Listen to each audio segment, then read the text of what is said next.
Hello दोस्तों, एक बार फिर से आप सभी का स्वागत है संकल्प सौरभ क्लासेस में। आज हम राष्ट्रपति से संबंधित चीजों पर बात करेंगे।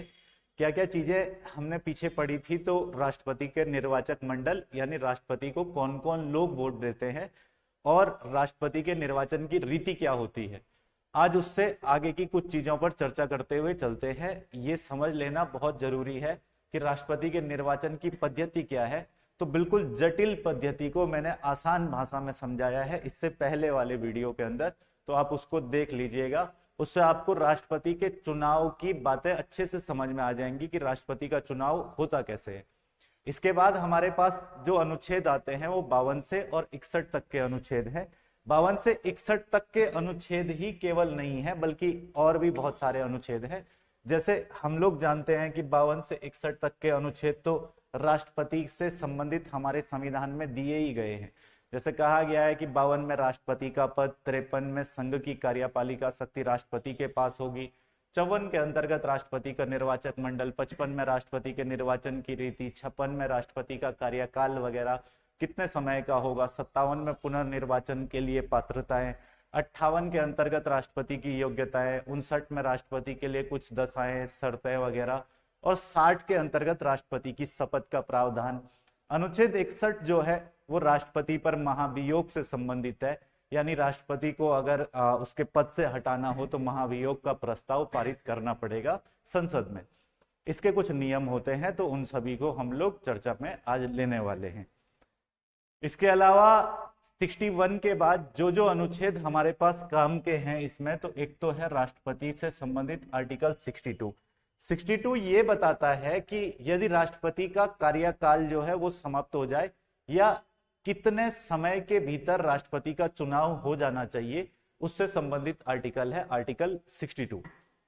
एक आर्टिकल राष्ट्रपति से संबंधित 65 है, जिसमें यह बताया गया है कि यदि राष्ट्रपति का पद रिक्त है तो ऐसी स्थिति में उपराष्ट्रपति बतौर राष्ट्रपति कार्य करेगा, यानी कार्यवाहक राष्ट्रपति का पद ग्रहण करेगा। ये आर्टिकल 65 में बताया गया है। हमारे देश के संविधान में ऐसी व्यवस्था की गई है कि यदि अगर राष्ट्रपति का पद किसी कारणवश खाली रहता है तो ऐसी स्थिति में उपराष्ट्रपति पद ग्रहण कर लेता है राष्ट्रपति के रूप में। वो आर्टिकल 65 है। 65 के बाद अगर कुछ और आर्टिकल पर चर्चा करें तो आर्टिकल 71 एक इंपॉर्टेंट आर्टिकल है, जिसमें बताया गया है कि राष्ट्रपति तथा उपराष्ट्रपति से के चुनाव के संबंधित बातें जो है वो इस अनुच्छेद में शामिल की गई है। राष्ट्रपति या उपराष्ट्रपति के चुनाव से संबंधित कौन कौन सी बातें, जैसे एक मैं आपको बता दूं तो संसद राष्ट्रपति या उपराष्ट्रपति के चुनाव से संबंधित कानून बना सकती है, और संसद ने बनाया भी है। 1952 में हमारे पास एक ऐसा कानून बना जिसमें राष्ट्रपति और उपराष्ट्रपति के निर्वाचन संबंधी कुछ नियम रखे गए हैं, जिसको हम लोग राष्ट्रपति उपराष्ट्रपति निर्वाचन अधिनियम 1952 या वाइस प्रेसिडेंट इलेक्शन एक्ट 1952 कहते हैं। उस एक्ट की भी बड़ी भूमिका है, तो उसको समझना भी बहुत ज्यादा जरूरी हमारे लिए है। 71 के अलावा 72 के अंतर्गत राष्ट्रपति के क्षमादान की शक्तियों को परिभाषित किया गया है। 72 में राष्ट्रपति की क्षमादान की शक्तियां हैं। इसके अतिरिक्त हमारे पास और अनुच्छेद, जैसे 74 आपको पता है मंत्री परिषद से संबंधित अनुच्छेद है। मंत्री परिषद में जितने कैबिनेट मंत्री होते हैं उन सभी की नियुक्ति राष्ट्रपति के द्वारा की जाती है, प्रधानमंत्री की सलाह पर की जाती है। आर्टिकल 75 का क्लॉज 1 है, जिसके तहत राष्ट्रपति प्रधानमंत्री मंत्री परिषद का गठन इसके अंतर्गत बताया गया है। 74 बेसिकली किस चीज से संबंधित है, तो 74 कहता है कि राष्ट्रपति का ये अधिकार है कि वो मंत्री परिषद का सहयोग और सलाह प्राप्त कर सकता है। 75(1) के तहत राष्ट्रपति प्रधानमंत्री का चुनाव करता है, तो ये भी अनुच्छेद राष्ट्रपति से संबंधित है। पहले मैं अनुच्छेदों पर चर्चा कर ले रहा हूं कि कौन कौन से अनुच्छेद संबंधित हैं, कौन कौन से अनुच्छेद में क्या क्या लिखा गया है। जैसे एक अनुच्छेद इसके बाद है 76 में महान्यायवादी का वर्णन है, और महान्यायवादी की भी नियुक्ति राष्ट्रपति के द्वारा ही की जाती है।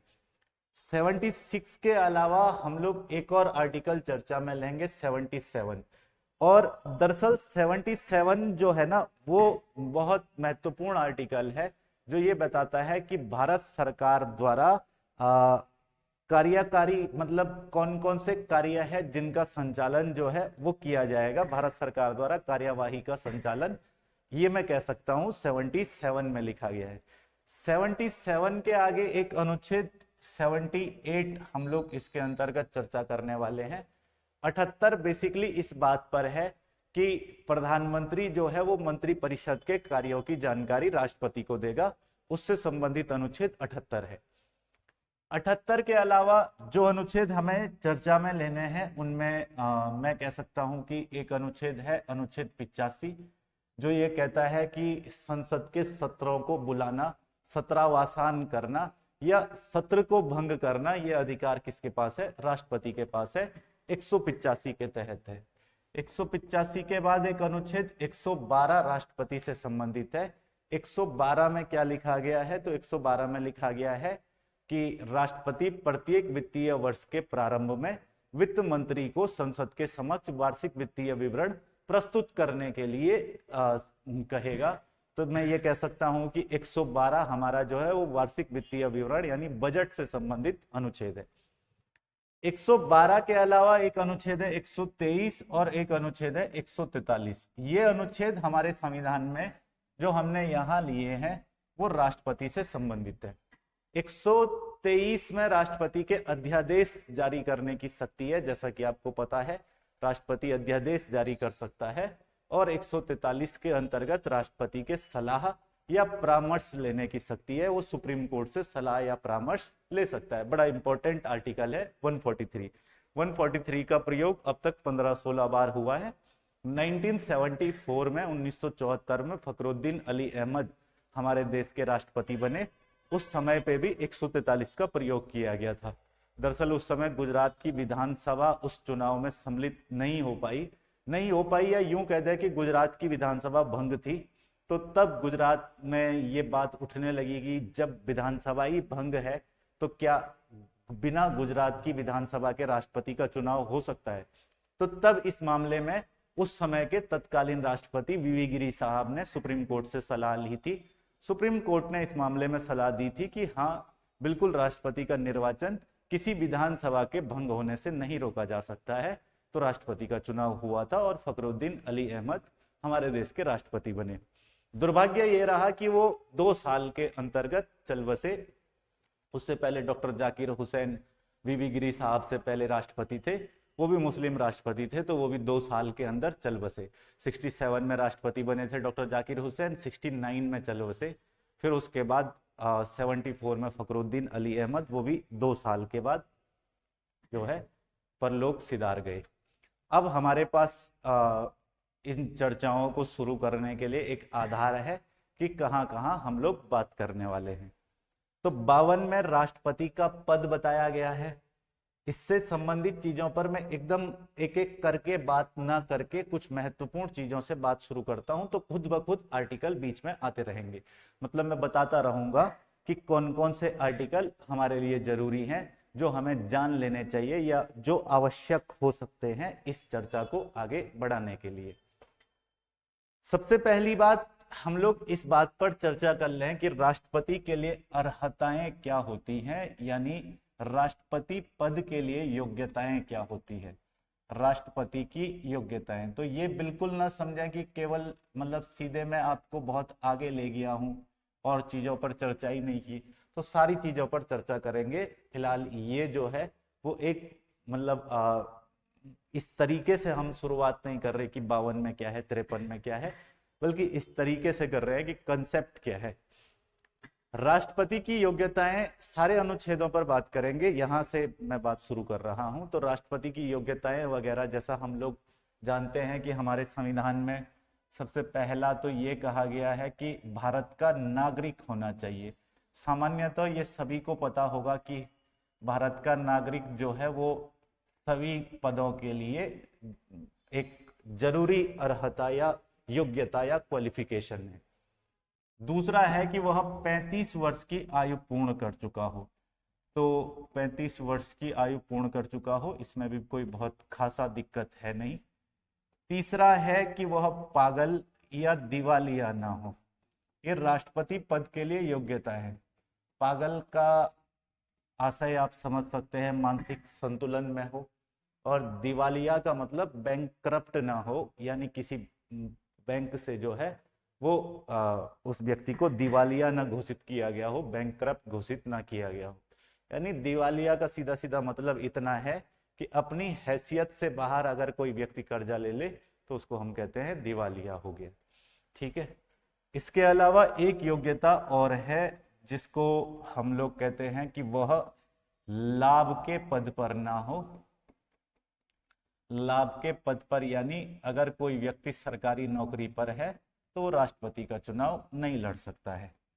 इसके अतिरिक्त एक योग्यता और है जिसको हम लोग कहते हैं कि लोकसभा का सदस्य चुने जाने योग्य हो। तो लोकसभा का सदस्य कौन चुने जाने योग्य रहता है? जिसने 25 वर्ष की आयु पूरी कर ली हो। बाकी ऊपर के आयु वाला क्राइटेरिया लोकसभा में चुने जाने के लिए 25 साल का है, बाकी सारी योग्यताएं सेम है। तो अगर कोई 25 साल का हुआ होगा तभी 35 साल का हुआ होगा, तो इस योग्यता का कोई बहुत महत्व नहीं है। लोकसभा का सदस्य चुने जाने योग्य हो, ये तो हो गई कुछ बेसिक योग्यताएं। तो अगर मैं यहाँ पर इन बातों को देखते हुए चलूं तो इतना बात तो सबको समझ में आ रही होगी कि ये सारी चीजें जो है वो हर किसी व्यक्ति के पास, मतलब लगभग हमारे यहाँ आधी आबादी तो इन क्वालिफिकेशन को पूरा करती ही है। लगभग भारत में आधी जनसंख्या इन सारे क्राइटेरिया को फुलफिल करती है। 35 साल की आयु कई लोगों के पास होगी।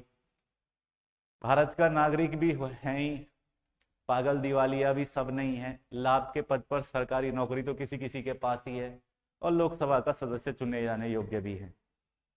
तो क्या इन योग्यताओं के बाद ये समस्या नहीं आ सकती कि कोई भी चला जाए और बोले कि मैं क्यों नहीं राष्ट्रपति बन सकता हूं?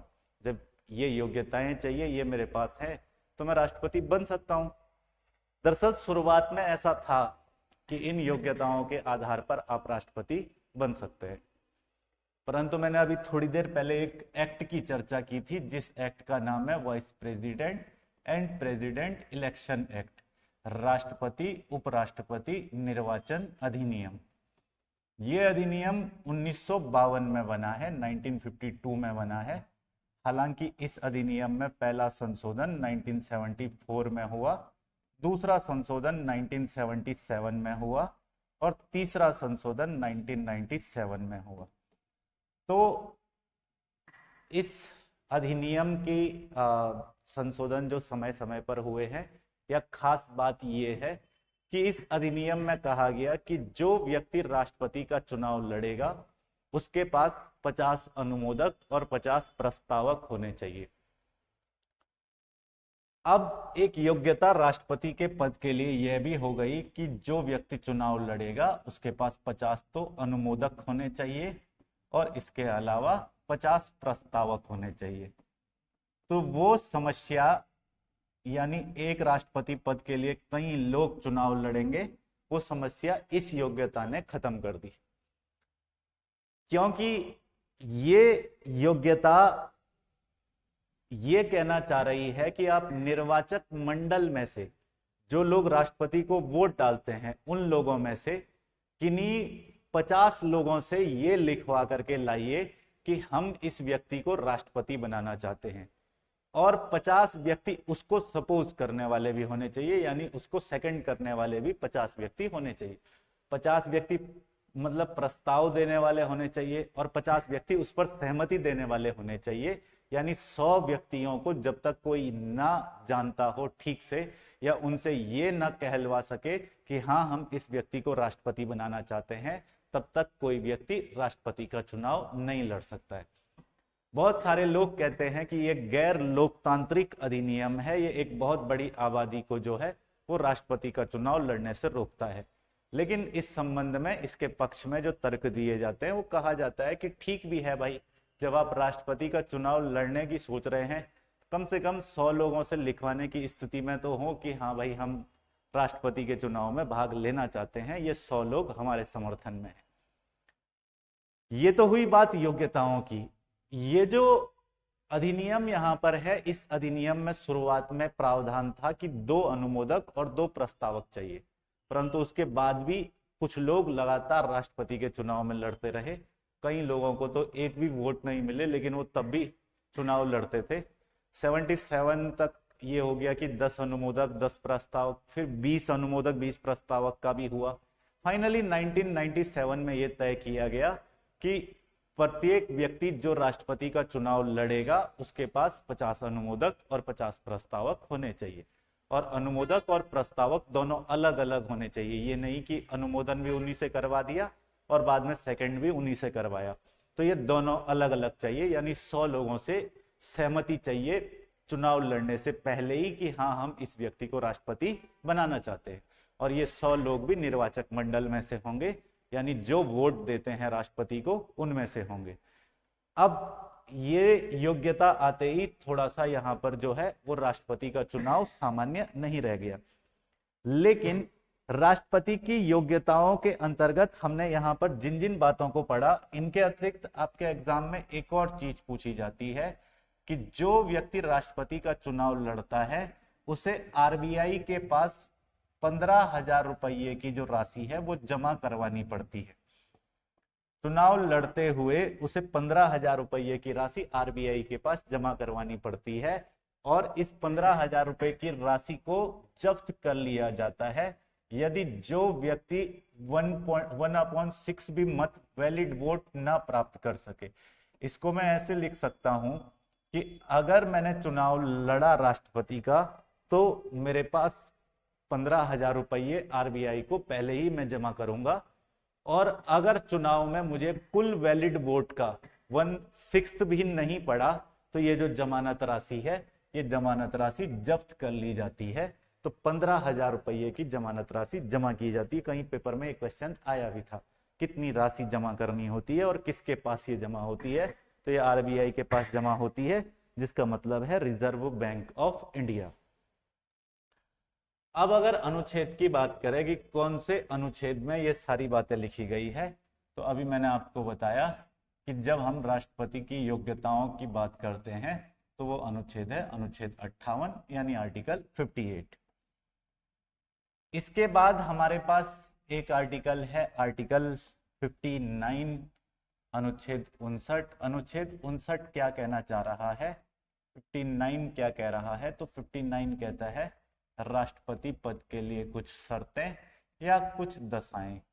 शर्तें या दशाएं जो है वो बड़ी महत्वपूर्ण है। पहली चीज तो बड़ी महत्वपूर्ण है आर्टिकल 59 के अंदर, वो ये है कि जो व्यक्ति राष्ट्रपति का चुनाव लड़ेगा उसको इस बात का विशेष ध्यान रखना है कि वो ना तो लोकसभा का सदस्य हो सकता है, ना राज्यसभा का, ना किसी राज्य की विधानसभा का सदस्य, ना किसी राज्य की विधान परिषद का सदस्य। यानी राष्ट्रपति बनने वाला व्यक्ति संसद के या राज्य विधानमंडल के किसी भी सदन का सदस्य नहीं होगा, और यदि वह इनमें से किसी भी सदन का सदस्य है और राष्ट्रपति का चुनाव जीत जाता है तो ऐसी स्थिति में राष्ट्रपति के पद को ग्रहण करने से पूर्व, यानी राष्ट्रपति के पद पर शपथ लेने से पूर्व, उसे इन सदन में से जिस भी सदन का वह सदस्य है वहां से अपना त्याग पत्र देना होगा, और जब वह त्याग पत्र दे देगा तो उसके बाद ही जो है वो राष्ट्रपति के रूप में शपथ ले सकता है। ये व्यवस्था आर्टिकल 59 के अंतर्गत पहली शर्त है। दूसरी शर्त 59 के अंतर्गत क्या है, तो दूसरा यहां लिखा गया है कि राष्ट्रपति महोदय को निशुल्क एक आवासीय बंगला दिया जाएगा जिसको हम लोग राष्ट्रपति भवन कहते हैं। आप लोग जानते हैं कि राष्ट्रपति भवन दिल्ली में है। एडविन लुटियंस जो है उसने इसका डिजाइन बनाया था। तो जिस जगह राष्ट्रपति भवन है वो है रायसीना की पहाड़ी, और रायसीना की पहाड़ी पर एडविन लुटियंस के द्वारा राष्ट्रपति भवन का निर्माण करवाया गया। वही राष्ट्रपति भवन का वास्तुकार था, ये कह सकता हूं मैं। तो यहां से कुछ बातें क्लियर हुई होंगी, क्या क्या दशाएं, क्या क्या शर्तें हैं। इसके अलावा इसमें लिखा गया है कि राष्ट्रपति बनने वाले व्यक्ति को कुछ भत्ते दिए जाएंगे, कुछ उसको वेतन दिया जाएगा। वेतन के संबंध में आपको ध्यान रखना है कि 2008 तक राष्ट्रपति का जो वेतन था वो 1.5 लाख रुपये था, और 2008 में इसको 1.5 लाख से बढ़ा करके 3 लाख कर दिया गया। यानी इस बात का ध्यान रखना है कि राष्ट्रपति का वेतन 3 लाख कब कर दिया गया, तो 2008 में। 2018 में इसी वेतन में संशोधन करके राष्ट्रपति महोदय का वेतन कर दिया गया 5 लाख रुपये। इसके अलावा सचिवालयीन कर्मचारियों का स्टाफ राष्ट्रपति को मिलता है, राष्ट्रपति भवन मिलता है, निशुल्क संचार सुविधाएं मिलती हैं, निशुल्क स्वास्थ्य सुविधाएं दी जाती हैं, अनेक भत्ते दिए जाते हैं, पेंशन की सुविधा दी जाती है। तो वो सारी व्यवस्थाएं संविधान का जो अनुच्छेद करता है वो अनुच्छेद है आर्टिकल 59 या अनुच्छेद 59 जिसको हम लोग कहते हैं। ऐसा इस अनुच्छेद के अंतर्गत पढ़ाते हुए कई बार देखा जाता है कि बच्चों के मन में एक चीज रहती है कि इतना सब कुछ दिया जाता है। तो बिल्कुल दिया जाता है, क्योंकि राष्ट्रपति राष्ट्र का प्रमुख नागरिक है, प्रथम व्यक्ति है। किसी देश का प्रथम व्यक्ति उस देश का राष्ट्रपति होता है, इसलिए उसके लिए ये सारे वेतन भत्ते और इन सभी चीजों की व्यवस्थाएं की गई है। इन कुछ दशा या शर्तों के अलावा अगर हम आगे की बात पर चर्चा करें तो एक अनुच्छेद 60 है, आर्टिकल 60। ये आर्टिकल 60 क्या कहता है, तो 60 कहता है कि राष्ट्रपति की शपथ, यानी राष्ट्रपति के शपथ का प्रावधान। तो जब मैं बात यहाँ पे ओथ की कर रहा हूं तो क्या ध्यान रख लेना है यहाँ पे हमें, उन बातों पर पहले थोड़ा सा चर्चा कर लेते हैं। आप लोग जानते हैं कि राष्ट्रपति को पद और गोपनीयता की शपथ सुप्रीम कोर्ट के मुख्य न्यायाधीश यानी chief justice of India CJI दिलाते हैं। राष्ट्रपति अपने पद की जो पद और गोपनीयता की जो शपथ है वो किसके द्वारा दिलाई जाती है, तो भारत के मुख्य न्यायाधीश द्वारा दिलाई जाती है। और राष्ट्रपति शपथ लेते हैं कि वो संविधान के प्रति निष्ठावान रहेंगे, श्रद्धापूर्वक अपने कार्यों का पालन करेंगे, जो जो चीजें इसमें होती है। यदि सुप्रीम कोर्ट के मुख्य न्यायाधीश अनुपस्थित हो तो ऐसी स्थिति में वरिष्ठतम न्यायाधीश जो हैं, जो उस समय मौजूद हो, वरिष्ठतम न्यायाधीश, वो राष्ट्रपति को शपथ दिला सकते हैं। और अभी सुप्रीम कोर्ट में मेरे ख्याल से जजों की संख्या 34 है। तो ऐसा नहीं है कि अगर सुप्रीम कोर्ट के मुख्य न्यायाधीश नहीं होंगे तो शपथ नहीं दिलवाई जाएगी, शपथ दिलाई जाएगी। कार्यप्रणाली के लिए प्रत्येक चीज के लिए व्यवस्था की गई है, बैकअप के रूप में वो वरिष्ठतम न्यायाधीश द्वारा दिलवा दी जाती है। ये व्यवस्था संविधान के अनुच्छेद 60 के अंतर्गत की गई है। इसके अतिरिक्त अगर हम बात करें राष्ट्रपति पद की पदावधि के बारे में, तो राष्ट्रपति की पदावधि को हम लोग थोड़ा सा पढ़ते हुए चलते हैं। जैसा आप लोगों को पता होगा कि राष्ट्रपति जो है वो 5 वर्षों के लिए राष्ट्रपति चुने जाते हैं। यानी राष्ट्रपति का जो कार्यकाल, जो टेन्योर है, वो कितना होता है, 5 वर्ष का होता है। हालांकि इससे पूर्व भी राष्ट्रपति अपना इस्तीफा दे सकते हैं और वे अपना इस्तीफा देने के लिए स्वतंत्र हैं, किसी प्रकार से बाध्य नहीं है। उन्हें अपना इस्तीफा देने का पूरा अधिकार है। तो पेपर में पूछा जाता है राष्ट्रपति अपना इस्तीफा किसे सौंपते हैं, तो राष्ट्रपति अपना इस्तीफा उपराष्ट्रपति को सौंप सकते हैं। उपराष्ट्रपति इस बात की जानकारी तुरंत संसद तक पहुंचाता है कि राष्ट्रपति का इस्तीफा उसे प्राप्त हो चुका है। ये व्यवस्था आगे पढ़ेंगे। राष्ट्रपति का इस्तीफा जो है वो उसके कार्यकाल के दौरान उपराष्ट्रपति को दे सकता है और 5 वर्ष से पूर्व भी अपने पद से मुक्त हो सकता है। ऐसा भी एक व्यवस्था हमारे संविधान में है कि 5 साल से पहले यदि अगर राष्ट्रपति को उसके पद से हटाने की व्यवस्था हो तो वो अनुच्छेद 61 के अंतर्गत की गई है, जिसमें महाभियोग का प्रस्ताव लिखा गया है। तो महाभियोग के प्रस्ताव पर भी हम थोड़ा सा यहीं पर चर्चा कर लेते हैं कि आर्टिकल 61 का जो महाभियोग का प्रस्ताव है वो क्या कहता है। यदि राष्ट्रपति का पद जो है वो रिक्त हो जाए तो ऐसी स्थिति में उपराष्ट्रपति राष्ट्रपति के रूप में पद ग्रहण करता है और 6 माह के भीतर जो है वो चुनाव करवा दिए जाते हैं। 6 माह के भीतर चुनाव करवा दिए जाते हैं, उपराष्ट्रपति राष्ट्रपति के पद पर आ जाते हैं, तो राष्ट्रपति का पद रिक्त नहीं रह जाता। आर्टिकल 61 में महाभियोग का प्रस्ताव है। महाभियोग का मतलब है कि राष्ट्रपति को उसके पद से मुक्त करना या उसके पद से हटाने की प्रक्रिया जो है वो इस अनुच्छेद में बताई गई है। कहा गया है कि यदि राष्ट्रपति संविधान का उल्लंघन करे, यानी अगर राष्ट्रपति किसी कारणवश संविधान का उल्लंघन करें, तो ये जो व्यवस्था है आर्टिकल 61 की, इसके तहत महाभियोग चलाकर उन्हें पद से मुक्त किया जा सकता है, पद से हटाया जा सकता है। तो आपसे पूछ लिया जाए महाभियोग क्या है, तो महाभियोग के द्वारा राष्ट्रपति को उसके पद से हटाया जा सकता है।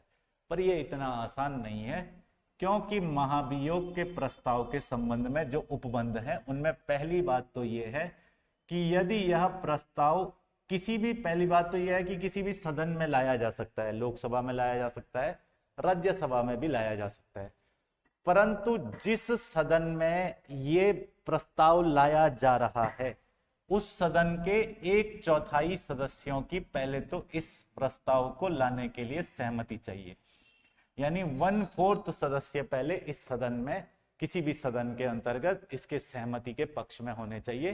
1/4 सदस्य कम से कम इस सहमति में होने चाहिए कि हाँ ये प्रस्ताव लाना आवश्यक है।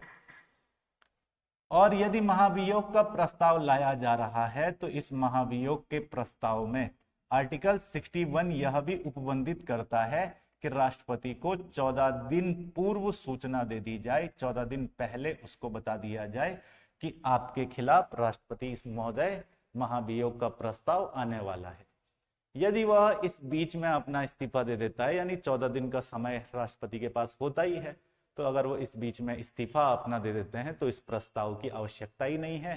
और अगर वह अपना इस्तीफा नहीं देते हैं तो तब ये प्रस्ताव संसद में पारित करवाया जाएगा, परंतु संसद में इसे पास करवाने के लिए स्पेशल बहुमत चाहिए, यानी ये विधेयक 2/3 बहुमत से पारित करवाना आवश्यक है। 2/3 का मतलब है 2/3, यानी लगभग 66% विधेयक के सहमति में सदस्य जब होंगे तब यह विधेयक पारित होगा।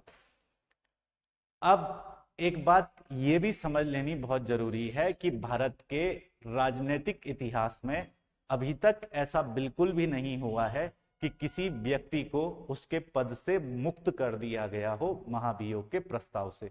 आज तक किसी राष्ट्रपति पर महाभियोग का प्रस्ताव नहीं चलाया गया, जो आर्टिकल 61 में दी गई व्यवस्था है उस व्यवस्था के तहत। तो इतनी बात सबको क्लियर हो गई होगी। तो यहाँ पे हमने शुरुआत में इन चीजों को पढ़ा, जिसमें हमने अभी तक राष्ट्रपति से संबंधित सबसे पहले योग्यताओं को समझ लिया जो अनुच्छेद 58 के अंतर्गत दी गई है।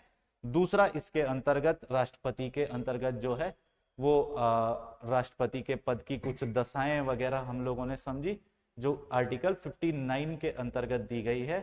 59 के अलावा हमने यहाँ पे समझा आगे आगे 60 में क्या लिखा है, वो राष्ट्रपति की शपथ से संबंधित, 61 के अंतर्गत महाभियोग का प्रस्ताव, या फिर हमने यहाँ पे बात की राष्ट्रपति की पदावधि की।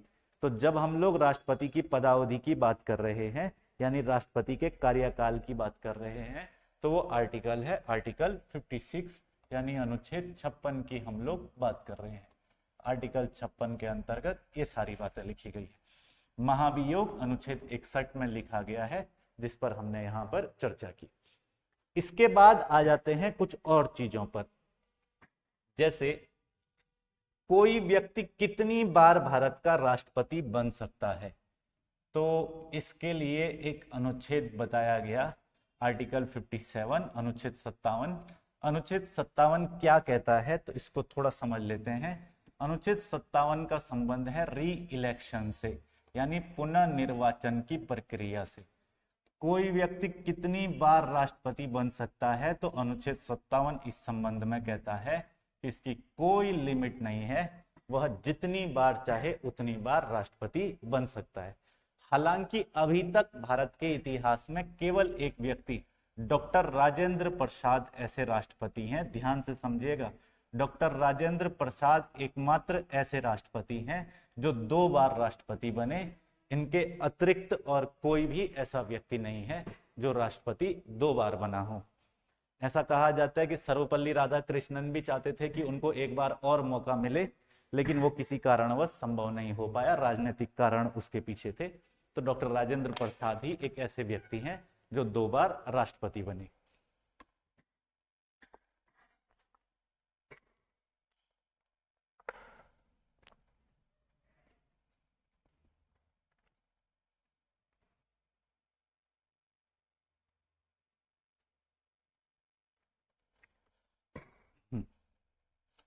चलिए इससे आगे कुछ और चीजें, जैसे राष्ट्रपति के पद की रिक्तता।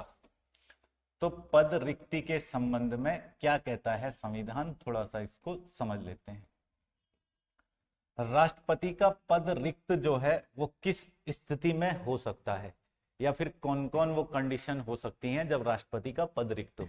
तो एक दो चीजें तो आपके दिमाग में बहुत सामान्य आ रही है कि या तो जो है सबसे पहले तो ये कहना सही होगा कि या तो राष्ट्रपति ने त्याग पत्र दे दिया 5 साल से पहले तो राष्ट्रपति का कार्यकाल समाप्त हो जाएगा, या 5 वर्ष पूरे हो गए हैं तो समाप्त हो सकता है, या राष्ट्रपति महोदय की अगर आकस्मिक मृत्यु हो गई है तो समाप्त हो सकता है, या फिर ये कहा जा सकता है कि त्यागपत्र या महाभियोग के द्वारा उन्हें पद से हटा दिया जाए तो पद रिक्त हो सकता है। और ऐसी कौन सी स्थिति हो सकती है जिनके कंडीशन में पद को रिक्त किया जा सकता है। तो मतलब एक कंडीशन ये भी हो सकती है कि यदि उनके निर्वाचन को अवैध घोषित कर दिया जाए, तो अगर उनके निर्वाचन को अवैध घोषित कर दिया जाता है तब भी वे अपने पद से मुक्ति पा सकते हैं या पद मुक्त हो सकते हैं। अब यहां पर जो 5 प्रकार की चीजें हैं, यदि अगर पद रिक्त की मैं बात करूं तो जो जो 5 चीजें यहां दी गई हुई हैं, त्यागपत्र, 5 वर्ष, मृत्यु, या फिर मैंने कहा महाभियोग, या फिर मतदान को अवैध घोषित कर दिया जाएगा। तो ऐसा जब भी होता है तो इसके लिए आपको एक बात का ध्यान रखना है कि राष्ट्रपति का पद रिक्त नहीं रखा जाता है। जैसे ही पद रिक्त होता है तो सबसे पहले उपराष्ट्रपति महोदय जो होते हैं, उपराष्ट्रपति राष्ट्रपति के रूप में पदभार ग्रहण करते हैं, और ऐसा हमारे देश के इतिहास में हुआ भी है। 1967 में डॉक्टर जाकिर हुसैन देश के राष्ट्रपति थे। मैं बार बार चर्चा कर ही रहा हूं इस बात पर, तो आपको समझ आ ही रहा होगा। डॉक्टर जाकिर हुसैन जो है वो राष्ट्रपति के पद पर आए 67 में। 69 के अंतर्गत उनकी मृत्यु हो गई 2 साल बाद 1969 में। तो अब उपराष्ट्रपति राष्ट्रपति बनेंगे क्योंकि राष्ट्रपति की मृत्यु हो चुकी है। 1969 में हमारे उपराष्ट्रपति थे वीवी गिरी साहब। तो वीवी गिरी जो हैं वो इस समय पे राष्ट्रपति के रूप में अपना पदभार ग्रहण करते हैं, कार्यवाहक राष्ट्रपति के रूप में। इस संबंध में प्रावधान ये भी है कि 5 साल का जो उनका कार्यकाल है उसे पूर्ण करने के लिए उससे मतलब 6 महीने के अंतर्गत चुनाव करवाना होगा। यानी मैं ये कहूंगा कि यदि राष्ट्रपति अपने पद से इन किसी भी कारणों से मुक्त हो जाता है तो 6 माह के अंदर चुनाव करवाना बहुत ज्यादा आवश्यक है या बहुत जरूरी है। 6 माह के भीतर नए राष्ट्रपति का चुनाव हो जाना चाहिए। तो तब तक जब तक नया राष्ट्रपति नहीं आ जाता तब तक उपराष्ट्रपति कार्यवाहक राष्ट्रपति रहता है। लेकिन 1969 में एक दिक्कत हो गई। 1969 में क्योंकि आप लोग जानते हैं कि कांग्रेस में क्या क्या उथापुथल चल रही थी, और ये जो सारी उथापुथल कांग्रेस के अंदर चल रही थी ये 2 लोगों की वजह से थी। एक व्यक्ति थे मोरारजी देसाई और एक थी इंदिरा गांधी इस पूरी उथल पुथल के पीछे। क्योंकि कांग्रेस 12 नवंबर 1969 को 2 हिस्सों में टूट गई, एक मोरारजी देसाई की कांग्रेस और एक इंदिरा गांधी की कांग्रेस। तो जब 2 हिस्सों में टूटी तो मोरारजी देसाई वाला जो समूह था उन्होंने विप जारी किया। विप मतलब आदेश जारी किया कि वे नीलम संजीवा रेड्डी को राष्ट्रपति बनाना चाहते हैं। नीलम संजीवा रेड्डी को राष्ट्रपति बनाना चाहते हैं, परंतु इंदिरा गांधी ने इस समय पे अपना एक प्रतिनिधि इस राष्ट्रपति के चुनाव में उतारने की बात की, और वो प्रतिनिधि थे वीवी गिरी, जो खुद इस समय पे कार्यवाहक राष्ट्रपति के रूप में काम कर रहे थे। अब ये बड़ी दुविधा हो गई इस समय पे कि उपराष्ट्रपति कार्यवाहक राष्ट्रपति के रूप में काम कर रहा है, यानी वीवी गिरी कार्यवाहक राष्ट्रपति के रूप में काम कर रहे हैं। और अब ये कह रहे हैं कि भाई चुनाव मैं भी लड़ूंगा, तो चुनाव लड़ने के लिए पहले उन्हें अपने पद से इस्तीफा देना पड़ेगा, क्योंकि वो उपराष्ट्रपति हैं और उपराष्ट्रपति रहते हुए, वो कार्यवाहक राष्ट्रपति रहते हुए चुनाव लड़ नहीं सकते हैं। तो अब कार्यवाहक राष्ट्रपति अपने पद से इस्तीफा देने की बात कह रहा है। तो इस समय इंदिरा गांधी जी ने संविधान में एक संशोधन किया और एक बात लिखवाई कि यदि राष्ट्रपति का पद किसी कारणवश रिक्त हो जाता है, जैसे जाकिर हुसैन की मृत्यु के बाद रिक्त हो गया, तो उपराष्ट्रपति राष्ट्रपति का पद ग्रहण करेगा। उपराष्ट्रपति वीवी गिरी थे, तो उन्होंने राष्ट्रपति का पद ग्रहण कर लिया कार्यवाहक राष्ट्रपति के रूप में। परंतु 6 माह के भीतर नए राष्ट्रपति का चुनाव होगा और नए राष्ट्रपति के चुनाव में वीवी गिरी साहब खुद कह रहे हैं कि मैं भी लड़ूंगा, क्योंकि उधर इंदिरा गांधी ने इनको पंप दे दिया कि आप भी चुनाव में शामिल हो जाओ। तो ये चुनाव में शामिल होने के लिए अपना त्याग पत्र देते हैं। अब राष्ट्रपति कहां से लाएं, क्योंकि ये तो पद छोड़ेंगे और राष्ट्रपति का पद रिक्त नहीं रखा जा सकता है। तो ऐसी स्थिति में कहा गया कि सुप्रीम कोर्ट के जो चीफ जस्टिस होंगे, यानी मुख्य न्यायाधीश जो होंगे, मुख्य न्यायाधीश, वे राष्ट्रपति का पद ग्रहण करेंगे। और इस समय सुप्रीम कोर्ट के मुख्य न्यायाधीश थे एम हिदायतुल्ला। एम हिदायतुल्ला जो है वो हमारे देश के राजनीतिक इतिहास में एकमात्र ऐसे व्यक्ति हैं जो सुप्रीम कोर्ट के चीफ जस्टिस रहते हुए भारत के राष्ट्रपति भी चुने गए थे। तो इस बात का विशेष ध्यान आपको रखना है। ये सब कुछ किस वर्ष हो रहा है, तो 1969 में हो रहा है। एम हिदायतुल्ला राष्ट्रपति बने। एम हिदायतुल्ला राष्ट्रपति बने, उसके बाद चुनाव हुआ और ये चुनाव सबसे अलग चुनाव था। 1969 के राष्ट्रपति का चुनाव सबसे अलग इसलिए था क्योंकि कांग्रेस पार्टी ने ही दो उम्मीदवार उतार रखे हैं। इंदिरा गांधी जी की कांग्रेस ने वीवी गिरी साहब को उतारा, दूसरी कांग्रेस ने मोरारजी देसाई साहब को उतार दिया, नीलम संजीवा रेड्डी को उतार दिया। अब जब चुनाव हुआ तो चुनाव होने के बाद के जो नतीजे थे वो बड़े चौंकाने वाले थे कि वीवी गिरी साहब जो है वो देश के राष्ट्रपति बने। 1969 से 1974 तक वो भारत के राष्ट्रपति रहे और नीलम संजीवा रेड्डी इस चुनाव को हार जाते हैं। पहली बार 1969 के चुनाव में ही हमारे देश में राष्ट्रपति के चुनाव में द्वितीय चरण की मतगणना हुई थी। तो द्वितीय चरण की मतगणना वाले जो राष्ट्रपति बने वो वीवी गिरी बने। नीलम संजीवा रेड्डी जो इस समय चुनाव हार गए थे, मजे की बात यह है कि 1977 में जब नीलम संजीवा रेड्डी राष्ट्रपति बने तो वे निर्विरोध राष्ट्रपति चुने गए, जो 1969 का इलेक्शन वीवी गिरी साहब के आगे हार गए थे। नीलम संजीवा रेड्डी निर्विरोध चुने गए, उसके पीछे उस समय की कंडीशंस थी, क्योंकि आप लोग पाएंगे कि राष्ट्रपति के चुनाव में अक्सर उस समय की परिस्थितियां या किसी भी चीज में, किसी भी चुनाव में उनकी भूमिका होती है, किसी भी परिस्थिति की कोई महत्वपूर्ण भूमिका जरूर होती है। तो ये था राष्ट्रपति की रिक्तियों से संबंधित बात। अभी हमने जो पढ़ा वो मैंने आपको बताया था कि अनुच्छेदों में कहां है। तो आर्टिकल 52 में राष्ट्रपति का पद है, 53 में कार्यपालिका की शक्तियां हैं। इन कार्यपालिका की शक्तियों को राष्ट्रपति की शक्तियां वाले चैप्टर में हम पढ़ेंगे, ठीक है। 52 में तो पद की बात कही गई है कि भारत का एक राष्ट्रपति होगा, ठीक है, इसमें इतनी ही बात है। 54 में राष्ट्रपति का निर्वाचक मंडल, जिसको हमने पिछले वीडियो में डिस्कस किया था। 55 में राष्ट्रपति के निर्वाचन की रीति को भी हमने पिछली क्लास में डिस्कस किया था। 56, 57, 58, 57, 58, 59, 60 और 61, 56 में राष्ट्रपति के कार्यकाल पर हमने चर्चा की। इसके अलावा 57 में पुनर्निर्वाचन पर भी चर्चा की। 58 में राष्ट्रपति की योग्यताओं पर चर्चा की। 59 में कुछ दशाओं पर चर्चा की। 60 के अंतर्गत इस बात पर भी चर्चा की कि राष्ट्रपति को शपथ कौन दिलाता है। 61 में महाभियोग की भी चर्चा की। 57 में जहां पुनर्निर्वाचन री इलेक्शन लिखा गया है, तो उसके संबंध में हमारे पास कभी कभी एक चीज पूछ ली जाती है। तो ये ध्यान रखना है कि हमारे देश में कोई भी व्यक्ति कितनी भी बार राष्ट्रपति बन सकता है।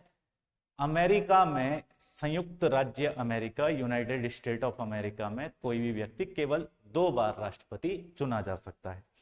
तो हो गई आज जो है चर्चा 61 तक की। इस चर्चा को आगे बढ़ाएंगे और इसका नेक्स्ट पार्ट आपको आज ही मिल जाएगा, जो राष्ट्रपति की शक्तियों से संबंधित हो। फिलहाल के लिए इस वीडियो को लाइक करें, अपने दोस्तों के साथ भी शेयर करें, और अगर बात अच्छे तरीके से समझ आ रही है तो चैनल को सब्सक्राइब जरूर करें। धन्यवाद।